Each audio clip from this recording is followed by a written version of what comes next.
निशिकांत जी। माननीय अध्यक्ष जी, कांग्रेस या उसके समर्थक दल किस तरह से लोकतंत्र का गला घोटते हैं वो मैं उदाहरण हूं। मैं गांव में पैदा हुआ, मेरे माँ पिताजी आज भी गांव में रहते हैं। आज जब मैं पार्लियामेंट के लिए चल रहा था तो मेरी माँ आज एम्स देवघर में भर्ती है सर।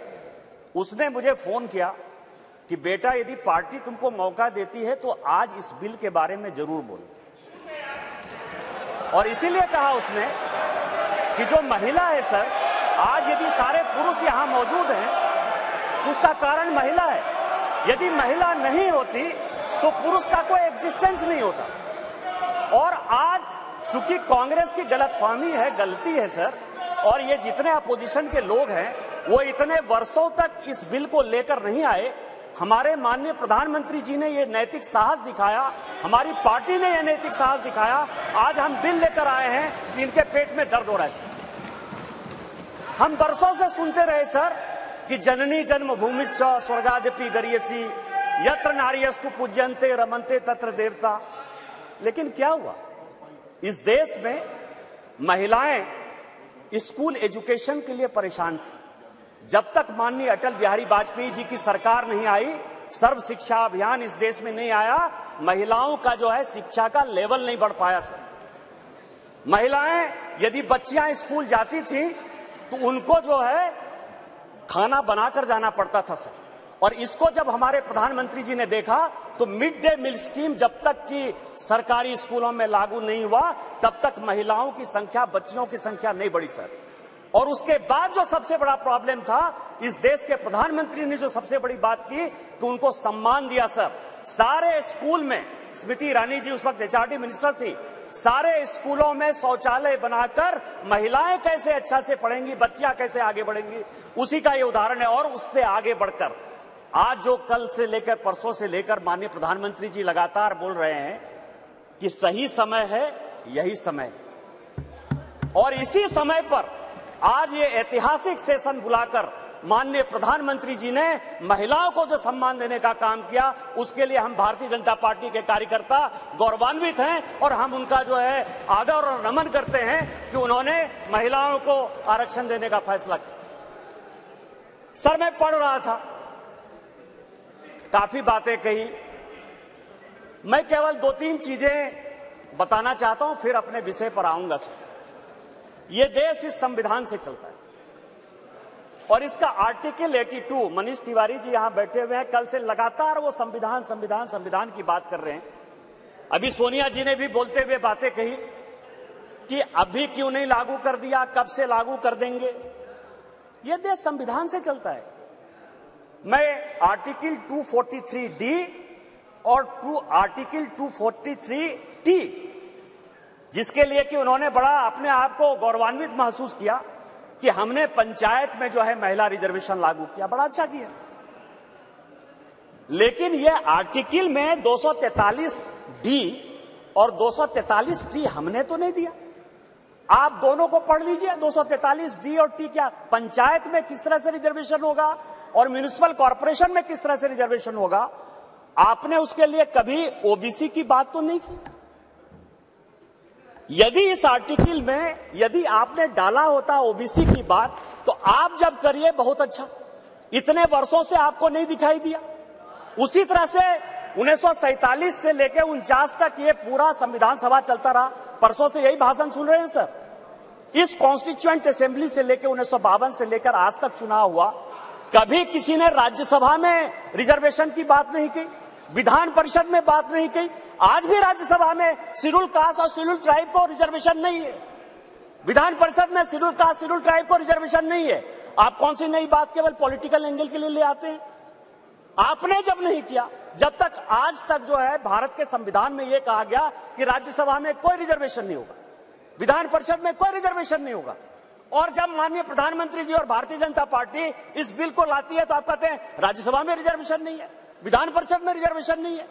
आप पंचायत में कहिए कि कोई ओबीसी को रिजर्वेशन नहीं होगा, चाहे म्युनिसिपल कॉर्पोरेशन में कोई ओबीसी को रिजर्वेशन नहीं होगा। और आर्टिकल 82 है सर, जो एडजस्टमेंट ऑफ ईच सेंसस की बात कर रही है और सीट बढ़ाने की बात, सब पढ़ लीजिएगा इस आर्टिकल को। इसमें कहा गया है कि 2026 तक सभी चीजों को हमने फ्रीज कर दिया है। आप अनकॉन्स्टिट्यूशनल काम करना चाहते हैं, आप उसके ऊपर जो है कहते हैं कि 2024 से लागू कर दीजिए, तुरंत सुप्रीम कोर्ट में जाएगा और सुप्रीम कोर्ट में तुरंत वो स्टक डाउन हो जाएगा। क्या आप चाहते हैं कि महिलाओं को रिजर्वेशन नहीं दें? और जिस तरह से आप केवल राजनीति के माध्यम से इस महिला रिजर्वेशन को लॉलीपॉप बनाते रहे, घुमाते रहे, वही भारतीय जनता पार्टी करे। हमारे प्रधानमंत्री जी हैं जो कहते हैं कि जिसकी मैं शुरुआत करता हूं उसका अंत भी करता हूं। यदि ये महिला रिजर्वेशन यहां आया है तो महिलाओं को अधिकार मिलेगा, मिलकर रहेगा, दुनिया की कोई ताकत इसको नहीं रोक सकती है। लेकिन इनके यहां क्या दिक्कत है सर? इनके यहां सबसे बड़ी दिक्कत है, और अभी जितने स्पीकर बोलने वाले हैं सर, वो स्पीकर 2026 में ये आर्टिकल 82 पढ़िए, संविधान को जो है पढ़िए, जो संविधान में लिखा हुआ है कि सेंसस होगा, सेंसस के बाद डिलिमिटेशन होगा, और डिलिमिटेशन के बाद जो है हम उसको लागू करेंगे। और ये आर्टिकल 82 कह रहा है, ये 82 कह रहा है।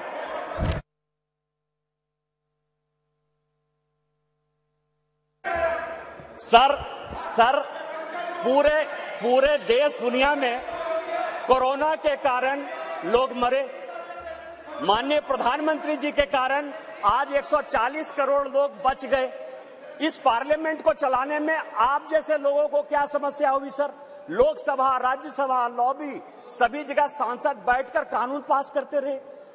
भाई मरता था तो भाई का लाश जलाने के लिए कोई नहीं जाता था, पिता मरते थे तो पिता का लाश जलाने के लिए बेटा नहीं जाता था। उस कोरोना से बचकर हम आए हैं 2 साल के बाद। आपका तो आपने क्यों नहीं कराया? आपने क्यों नहीं कराया? कितने लोग थे जो रोड पर घूम रहे थे? कितने लोग थे जो खाना खिला रहे थे? सारे जगह के ट्रेन बंद थे, सारे जगह की स्थितियां बंद थी। भागलपुर पूरा जो है भारत जो है किस तरह के विकट परिस्थिति में था सर?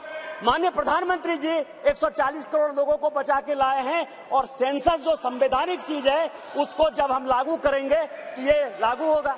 आज आप कह रहे हो क्यों नहीं लागू किए? देश में फिर से ये गलत तरह का माहौल पैदा करने की कोशिश कर रहे हैं सर। 2020 और 21 के माहौल के बाद, कोरोना के बाद कैसे सेंसस लागू हो सकता था? कैसे सेंसस हो सकता था? और माननीय गृह मंत्री जी बैठे हैं, हमेशा कहते हैं कि मैं कोई गैर संवैधानिक काम नहीं करूंगा, कोई असंवैधानिक काम नहीं करूंगा। यदि सेंसस होना है तो उसका भी डेट घोषित होगा, सेंसस होगा, डिलिमिटेशन होगा और महिलाओं को रिजर्वेशन मिलेगा। यही तो इस बिल में है 334 से, जिसके बारे में कि माननीय कानून मंत्री जी कह रहे थे सर। लेकिन क्या समस्या है कि ये अपने जो 26 पार्टियों का एक जो घमंडिया गठबंधन बनाया है सर, इंडी अलायंस, उसके सारे नेताओं का मैं भाषण पढ़ रहा था। आज सोनिया जी जब बोल रही थी तो मुझे लग रहा था कि वो राजनीति से ऊपर उठकर बोलेंगे, क्योंकि वो अपोजिशन की आवाज थी। मैं उनका सम्मान करता हूं सर। इस महिला रिजर्वेशन के लिए जिन महिलाओं ने पार्लियामेंट के अंदर और पार्लियामेंट के बाहर सबसे ज्यादा आवाज उठाई, वो बंगाल की गीता मुखर्जी थी और भारतीय जनता पार्टी की सुषमा स्वराज थी। ये दोनों यदि नहीं रहती तो आज ये दिन भी देखने को नहीं मिलता। 33% यदि रिजर्वेशन लोकसभा और विधानसभा में यदि लागू होने वाला है और माननीय प्रधानमंत्री जी लेकर आए हैं इन 2 महिलाओं का, लेकिन सोनिया जी ने अपने पूरे भाषण में न गीता मुखर्जी का जिक्र किया, न सुषमा स्वराज का जिक्र किया। यह किस तरह की राजनीति है? अपना क्रेडिट लेना चाहती हैं कि हमारा बिल है। ये बिल आपका नहीं है, आप जो बिल लेकर आए वो गलत बिल है। और यदि इसके लिए किसी ने आंदोलन किया तो वो गीता मुखर्जी है, वो सुषमा स्वराज है। आपने ये नहीं बोलकर इस महिला बिल में भी राजनीति करने की कोशिश की। और आज का पूरा क्रेडिट जो जीता वो सिकंदर, जो गोल मारता है, यहाँ बंगाल के लोग बैठे हुए हैं, जो गोल मारता है उसी के नाम से गोल मारा जाता है। माननीय प्रधानमंत्री जी गोल मारने को तैयार हैं। ये भारतीय जनता पार्टी का बिल है और ये माननीय प्रधानमंत्री जी का बिल है, आपको ये मानना पड़ेगा। दूसरा सवाल है कि इनके जो अपोजिशन के लोग हैं सर, जो 26 पार्टियों का इंडी गठबंधन बना है, इसमें आप समझिए इनकी भावना कैसे है, महिलाओं के बारे में ये कैसा सोचते हैं। ये सोचते हैं, अब नहीं रहे, इसी सदन के सदस्य थे, राज्यसभा के भी सदस्य थे, इनके पार्टी के बड़े नेता थे अपोजिशन के, वो कहते हैं कि परकटी महिलाएं आ जाएंगी। क्या महिलाओं के लिए इस तरह की बातें होनी चाहिए?